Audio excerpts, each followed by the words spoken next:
नमस्ते अरुणाचल के जागरूक जनों। आज कुल मिलाकर 4 दिन हो गया है। कोई संदेश, कोई स्टेटमेंट, कोई मैसेज नहीं आई है केंद्र सरकार और राज्य सरकार से चाइनीज इश्यू के ऊपर। चाइना ने अरुणाचल में घुसकर एक गांव बसा लिया है, 101 घर बनाया है जो आसानी से लगभग 2000 लोगों को एकोमोडेट कर सकती है। उसके ऊपर चाइनीज फॉरेन मिनिस्ट्री कहता है कि Arunachal Pradesh, the so called Arunachal Pradesh को चाइना रिकॉग्नाइज नहीं करती है, एक्नॉलेज नहीं करती है। अरुणाचल प्रदेश यांगनान रीजन, जिसे साउथ तिब्बत कहते हैं, उसका भाग है।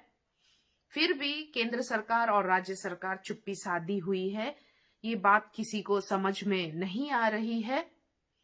उसके ऊपर और तो और इतनी बेइज्जती होने के बाद भी बहुत ही बेशर्म होकर कुछ भाजपा नेता ये कहते हैं कि 1959 को चाइना ने उस भाग को हड़प लिया था जहां चाइना ने अभी घर बनाया है, गांव बसाया है, उसको हड़प लिया था, वो चाइना का है।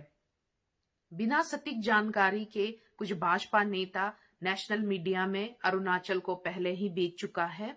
ये बता दे कि जो एरिया जहां चाइना ने गांव बनाया है, घर बनाया है 101, वो एरिया डिस्प्यूटेड है। वहां स्टेटस को मेंटेन किया गया था।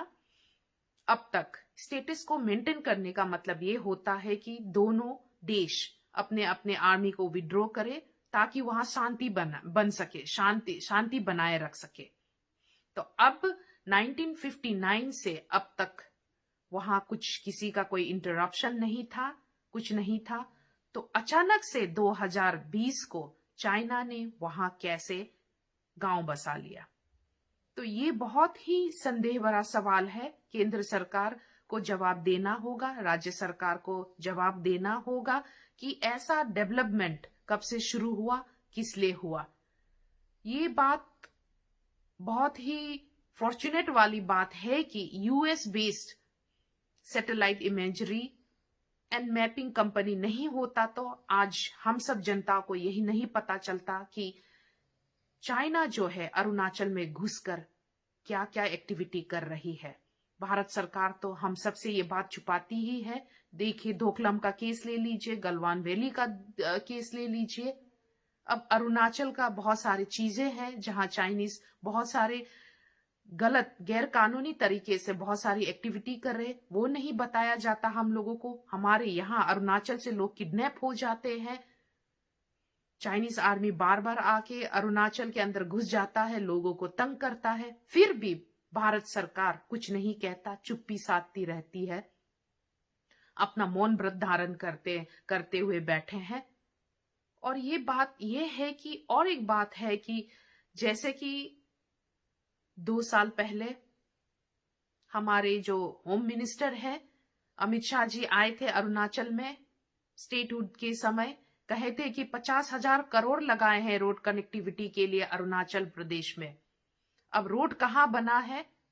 बहुत बहुत बड़े बड़े बातें करके गए थे कि बॉर्डर एरिया में इंफ्रास्ट्रक्चर डेवलपमेंट होगा अरुणाचल में, लेकिन अब तक तो एक रोड बना नहीं। हमारा राज्य सरकार जो है चंदननगर से लेकर नाहरलगन तक के जो 4 लेन हाईवे है उसी में अटका हुआ है। अब इसका जवाब भी देना पड़ेगा केंद्र सरकार और राज्य सरकार को मिलकर कि वो 50,000 करोड़ का रास्ता कहां बना है।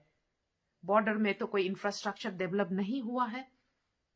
इसलिए चाइना जो है बहुत ही उनका हौसला बुलंद है। वो अरुणाचल प्रदेश, यहां तक कि इंडिया को कुछ नहीं समझता है। अब रहा स्मार्ट सिटी का सवाल।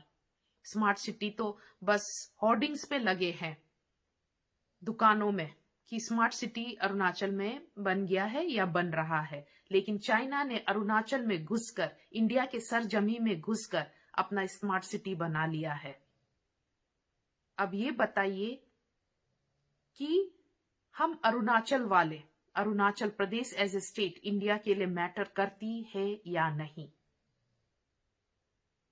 अब मेरा सवाल उन चौकीदारों से है जो भाजपा के चौकीदार है, जो अपना नाम, अपना सरनेम लिखते हैं चौकीदार फलाना फलाना।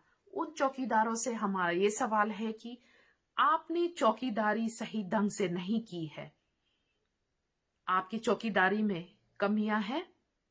इतनी कमियां हैं कि चाइना वाले अरुणाचल में घुसकर घर बना लिया है। अपना चौकीदारी सही ढंग से संभालिए, नहीं तो एक दिन ऐसा आएगा कि पूरा भारत बिक जाएगा चाइना के हाथों में। धन्यवाद।